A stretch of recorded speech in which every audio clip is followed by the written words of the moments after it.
Here are two real treatments for kidney stones. Call them treatment A and treatment B. A doctor has to pick one for you. If you have a small stone, treatment A cures more patients than treatment B. A is the better choice. If you have a large stone, treatment A again cures more patients than treatment B. A wins here too. There is no third kind of stone. A beats B for small stones, and A beats B for large stones. So obviously A is the better treatment. Except pool all the patients together, and treatment B has the higher success rate. The exact same numbers say A is better, and that B is better. This is Simpson's paradox. A trend that holds in every single group can completely flip when you combine them, and it is not a trick. Both statements are true. These aren't made-up numbers. They come from a real medical study published in 1986. Treatment A is traditional open surgery. Treatment B, a smaller keyhole procedure. Each treatment was given to 350 patients. To compare them fairly, we split by stone size, small stones and large stones. For small stones, treatment A cured 81 of 87 patients, about 93%. Treatment B cured 234 of 270, about 87%. So for small stones, A's 93 beats B's 87. Treatment A is clearly better. Now large stones. Treatment A cured 192 of 263, 73%.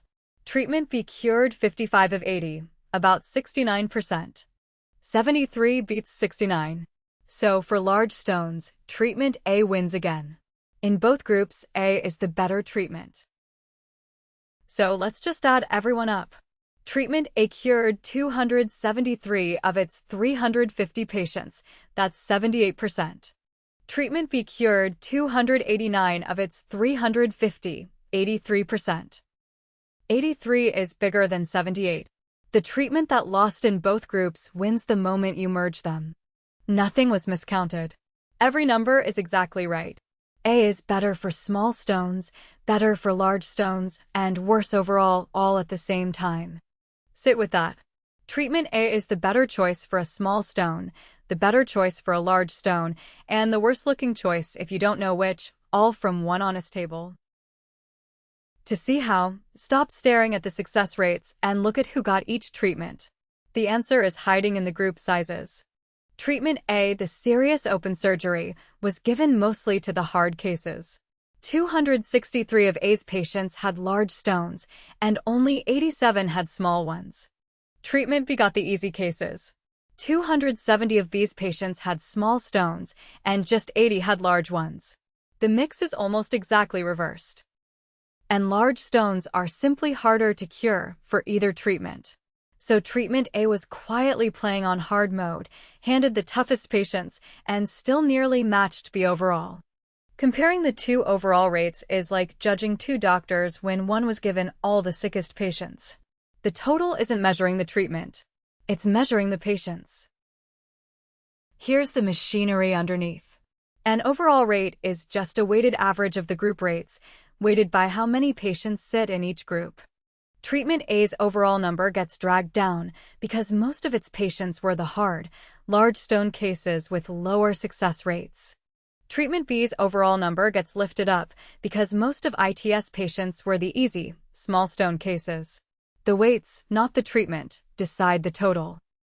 And that's the engine of every Simpson's reversal, a lurking variable, here, stone size, that is linked to both which group you land in and your chance of success. Tie those two things together with lopsided group sizes, and the aggregate can point the opposite way from every part it's made of. Let's actually do the arithmetic, because it's the whole trick in one line. Treatment A's overall rate is a blend of two numbers, 93% on its small cases and 73% on its large ones. But it is not a fair blend. It's weighted by how many patients sit in each group, and A had only 87 small cases against 263 large ones. The 73% gets almost all the weight. Blend them by those weights, and A lands at exactly 78%, dragged down toward the lower rate, because the hard cases outnumber the easy ones nearly 3 to 1. Treatment B is the perfect mirror, almost all easy cases at 87%, barely any hard ones, so its blend floats up to 83. Same arithmetic, opposite tilt. This is not a quirk of one medical study. In 1973, the University of California, Berkeley walked straight into it and almost got sued. Looking at graduate admissions overall, about 44% of men who applied were admitted, but only 35% of women. A 9-point gap that looked like clear bias against women. But when statisticians broke the numbers down department by department, the bias didn't just shrink. It vanished and often reversed. In most departments, women were admitted at the same rate as men, or a higher one. The same data that screamed discrimination, sliced correctly, showed the opposite. The reason was the now familiar lurking variable. Women applied in far larger numbers to the most competitive departments, the ones that rejected almost everyone of any gender. So the gap wasn't the university choosing men over women. It was applicants choosing harder departments. Same numbers, completely different story. It even hides in sports. Take two baseball players, David Justice and Derek Jeter, across the 1995 and 1996 seasons. In 1995, Justice had the higher batting average. In 1996, Justice also had the higher batting average. Better in each year, individually. But combine the two seasons into one number, and Jeter's average comes out higher than Justice's. Beaten every year, ahead overall. Same lurking variable, wearing a different hat.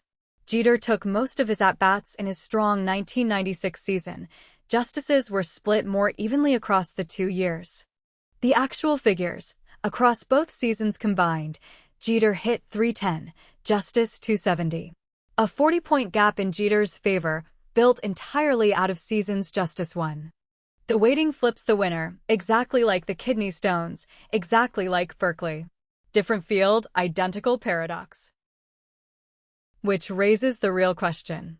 Two numbers contradict each other, and both are correct. So which one do you actually trust, the groups or the total? And here's the uncomfortable answer: the data can't tell you. You have to know the story behind it. For the kidney stones, trust the groups. If you know your stone size, you'd choose treatment A full stop. The overall rate is contaminated because the sicker patients were deliberately given A. Stone size is a genuine cause. It affects both the treatment chosen and the outcome. When a lurking variable is a real cause like that, you must split it out and trust the subgroups. But splitting the data isn't always the right move. Sometimes the combined number is the honest one, and slicing into groups is what manufactures a fake trend. If the variable you split on is something the treatment itself affects, dividing by it can invent a reversal that isn't real. The very same math, pointing the wrong way. The numbers alone can never decide. Only a model of what causes what can tell you which view is the truthful one. Statistics describes, causation adjudicates. So take one habit away from all of this. Whenever you meet a rate, an average, or a percentage, ask a single question. What got blended together to make this number? Are the groups underneath actually comparable, or is some hidden variable, like stone size or department choice or at-bats, quietly steering the whole thing? Because a single number can be perfectly accurate and still send you in exactly the wrong direction. In a world full of averages, the same data really can prove opposite things, and now you know to ask why.